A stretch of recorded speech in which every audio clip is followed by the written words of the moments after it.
Nah, oke, saya lanjutkan lagi. Basic awal seperti ini kita rubah ini menjadi view front dan di sini kita rubah ortho. Nah, di sini apa sih fungsi klik kiri? Apabila kita pindah kliknya, dia ada beberapa bentuk kursor, ada sebuah kursor yang dia berpindah-pindah. Ini tujuannya apabila kita ingin menambahkan objek di sini, maka si objek itu akan muncul sesuai kursor yang akan kita tempatkan. Nah, tugas Anda adalah bagaimana kita mengeluarkan di sini semua objek pada mesh itu kita keluarkan, tujuannya agar peserta bisa mengenal nama-nama tiap objek. Jadi kalau objek cube itu seperti apa, objek UV sphere itu seperti apa, icosphere seperti apa. Nah, kurang lebih seperti ini. Jadi kita tugaskan kepada peserta untuk mengeluarkan semua objek yang ada di sini untuk mengenal objek. Nah, dari objek-objek ini kita beri kebebasan kepada peserta untuk menyusunnya, untuk membuat sebuah karakter yang baru. Silakan susun bebas. Intinya dari objek ini peserta bisa membuat sebuah karakter baru. Contohnya untuk membuat karakter seperti ini. Selanjutnya adalah basic modeling. Di sini tinggal dipelajari langsung, jadi tinggal di play bagaimana proses pembuatan untuk modeling sebuah kursi. Jadi di sini saya tidak akan menjelaskan lagi karena sudah ada pada model video di sini. Oke, selanjutnya kita akan mempelajari modeling sebuah kursi. Oke. Nah, selanjutnya adalah contoh video 3D. Ini kita bisa putar di awal ketika kita presentasi, kita putarkan beberapa contoh penerapan aplikasi 3D itu seperti apa di lapangan. Ini bisa untuk augmented reality atau bisa untuk feedback, sehingga nanti bisa di play satu persatu. Nah, di sini ada properti 3 dimensi. Jadi di akhir sesi nanti bisa kita berikan contoh bagaimana kita memasukkan file. Ini di sini ada file candi.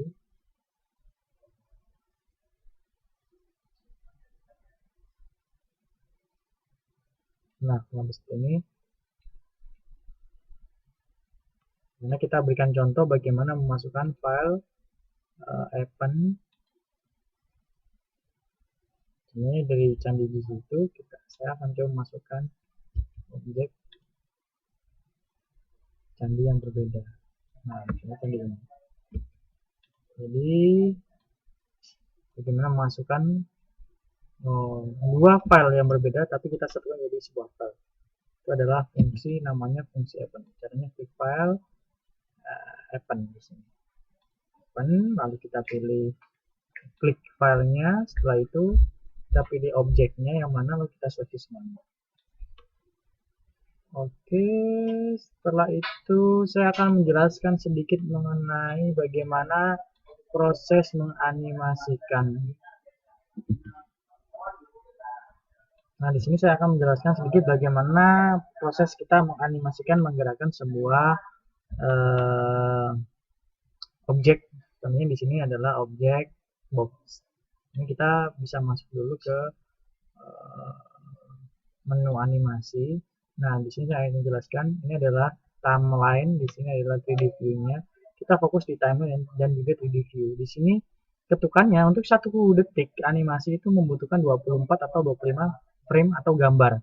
Jadi di sini masih ketukannya 0 sampai 200. Jadi untuk membuat animasi sepanjang 10 detik itu dibutuhkan 240 gambar atau 250 gambar. Jadi di sini kita akan bermain, kita scroll di sini saja. Nah, seperti ini. Jadi kita ketukannya 0, 10, 20, 30 seperti ini.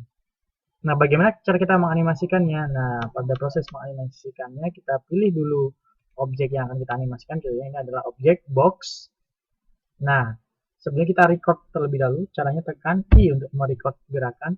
Nah, di sini ada pilihan, ada location, rotation, scaling, lock rod, lock scale. Nah, di sini kalau kita pilih location, maka kita hanya merekam lokasinya saja. Tapi kalau kita pilih rotation, dia hanya merekam lokasinya saja. Sedangkan scaling itu adalah untuk ukurannya. Sedangkan load road scale itu untuk merekam sekali kita tekan I, kita pilih lock road scale, maka dia akan merekam keseluruhan lokasi, rotasi, dan ukurannya.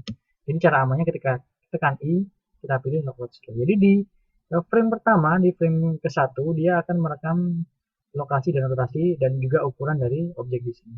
Di frame ke-20 dia berputar dan mengecil, lalu tekan I, lock road scale, maka dia bergerak ke sini. Nah, seperti ini. Nah, di frame ke-50 dia bergerak menjauh sambil berputar di level scale. Kurang lebih seperti itu. Nah, sekarang kita tinggal membuat pergerakan animasinya, dia kemana di level scale. Nah, di sini adalah keyframe-nya. Keyframe berwarna orange, berarti dia posisi terseleksi. Apakah bisa kita menghapusnya? Bisa. Jadi kita tinggal pilih klik di sini salah satu. Kita bisa menghapus, tekan delete, maka dia menghapus frame. Atau kita bisa menggesernya, tekan G. Kita bisa menggeser frame. Atau kita bisa duplikat, tekan shift G untuk duplikasi. Oke, selanjutnya ini kita coba buat animasi sampai dengan frame ke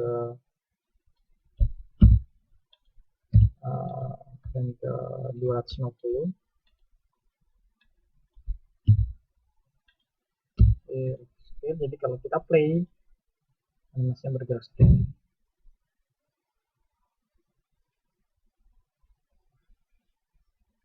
Nah, setelah kita membuat animasi sepanjang 250 frame, kita tinggal mengatur bagaimana merendernya.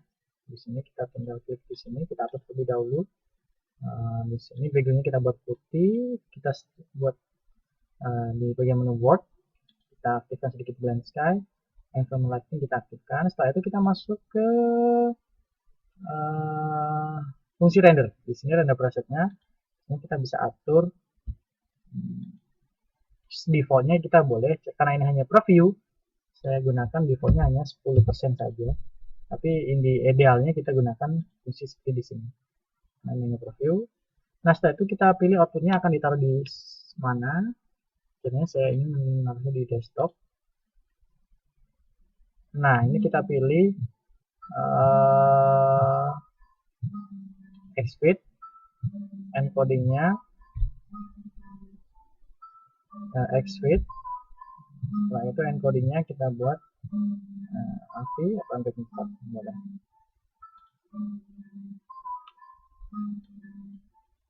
Kita gunakan seperti ini. Setelah itu kita tinggal klik begini.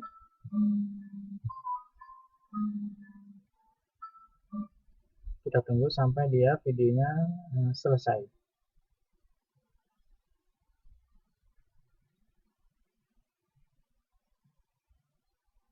Nah, setelah itu kita bisa cek di sini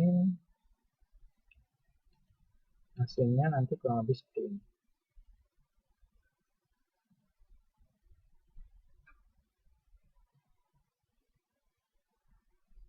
Nah, karena tadi yang 10% jadi hasilnya kecil seperti ini.